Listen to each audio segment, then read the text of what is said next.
After Empress Feng Yuan was deposed, Emperor Xiaowen appointed Feng Run as the new empress.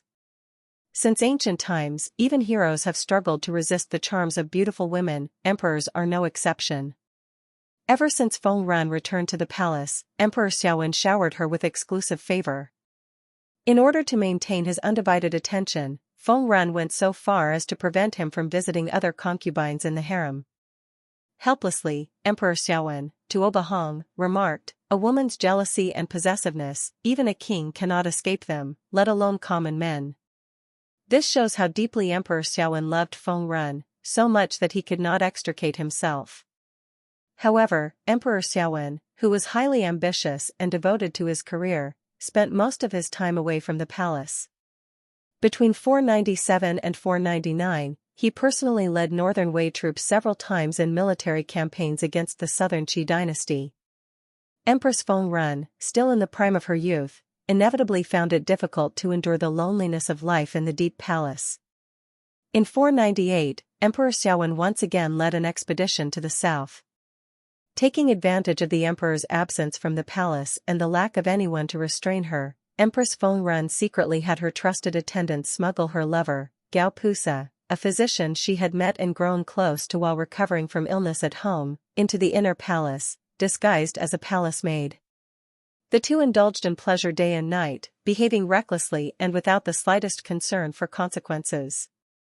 The ancients said, "If you don't want others to know, the only way is not to do it," a Chinese proverb full of wisdom. The scandal between Empress Feng Run and her lover Gao Pusa soon became widely known throughout the palace. However, Emperor Xiaowen's long-standing exclusive favor had already allowed Feng Run to develop a habit of acting recklessly within the palace. This time, her excessive indulgence led to tragic consequences. Feng Run's younger brother, Feng Su, fell in love with Princess Pengcheng, Emperor Xiaowen's recently widowed, young and beautiful sister. Because Emperor Xiaowen was very fond of Feng Run, he agreed to marry Princess Pengcheng to Feng Su. Shortly afterward, Emperor Xiaowen left the capital to lead a military campaign in the south. Princess Pengcheng was a rare woman of strong character who lived true to herself. She did not want to marry into the Feng family, but Empress Feng Run tried to force her to comply. There was no room for compromise between the two. What Empress Feng Run never expected was that one morning, Princess Pengcheng quietly left the palace at dawn with more than a dozen maidservants and attendants, braving the rain in a light carriage to travel to the front lines to see her brother, Emperor Xiaowen. There, she not only explained her unwillingness to marry into the Feng family but also exposed the scandalous behavior of Empress Feng Run and her lover Gao Pusa within the palace. Emperor Xiaowen was so shocked by the revelation that he fell ill, unable to believe that the empress he had loved so deeply had betrayed him in such a way. After verifying that the accusations were true, Emperor Xiaowen ordered Gao Pusa and others involved to be executed. However, remembering the affection he once had for Feng Run, he could not bring himself to depose her and instead chose to live separately from her. In 499, Emperor Xiaowen, already ill, led a southern campaign but suddenly collapsed while in the field. Knowing his death was near, he entrusted his two younger brothers with his final wishes, saying, "The empress has lost her virtue and failed in her duty as a wife. I cannot bring myself to execute her. But after my death, she may interfere in state affairs.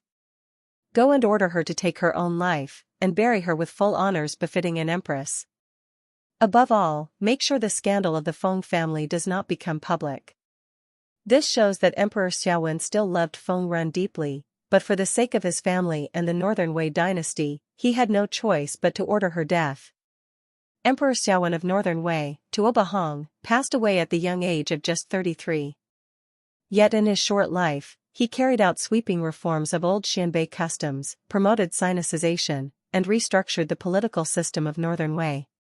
He harshly suppressed conservative nobles who opposed these reforms, even going so far as to execute his own crown prince and empress, putting the greater good above personal ties. His efforts made a significant contribution to fostering cultural integration among the many ethnic groups of the Central Plains, promoting harmony, and stabilizing society. The 16 Kingdoms period, 304 to 439 AD, was a time of great fragmentation in Chinese history. Since ancient times, the central plains along the Yellow River have been regarded as the cradle of Chinese civilization, a sacred and inviolable land under the rule of successive Han Chinese dynasties. However, fate is unpredictable. In the war-torn and turbulent final years of the Eastern Han and the Xiaowen state during the Three Kingdoms period, Sima Yan, the founding emperor of the Western Jin dynasty who usurped the Wei throne, passed the crown to his intellectually challenged son, Emperor Hui of Jin, Sima Zhong. This succession triggered the infamous War of the Eight Princes, a power struggle among factions of the imperial family for control of the central government. It plunged the briefly stabilized Central Plains into even greater chaos. As the Western Jin's elite imperial guards and regional military forces were depleted, the various non-Han ethnic groups, originally undergoing assimilation and living in the border regions, were drawn into the conflict.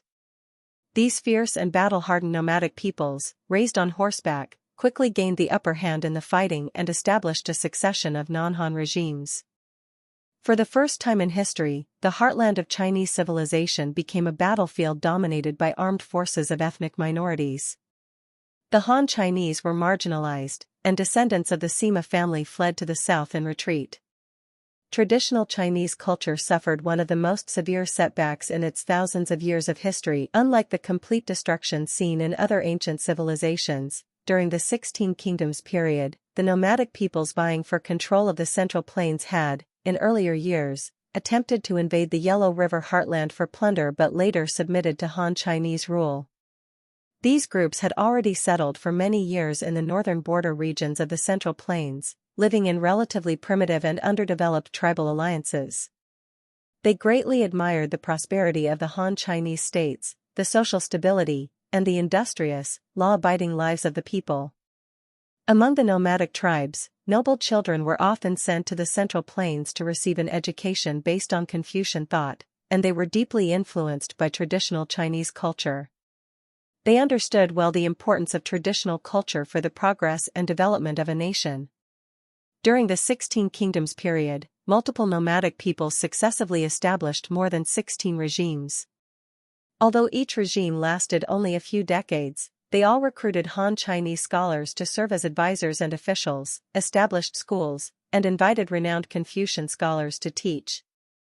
They promoted Confucian moral teachings among their own people to help them integrate into the Chinese cultural society. After enduring the turmoil of the 16 Kingdoms period, the northern nomadic peoples gradually moved away from their primitive and underdeveloped tribal alliances and began to embrace traditional Chinese culture.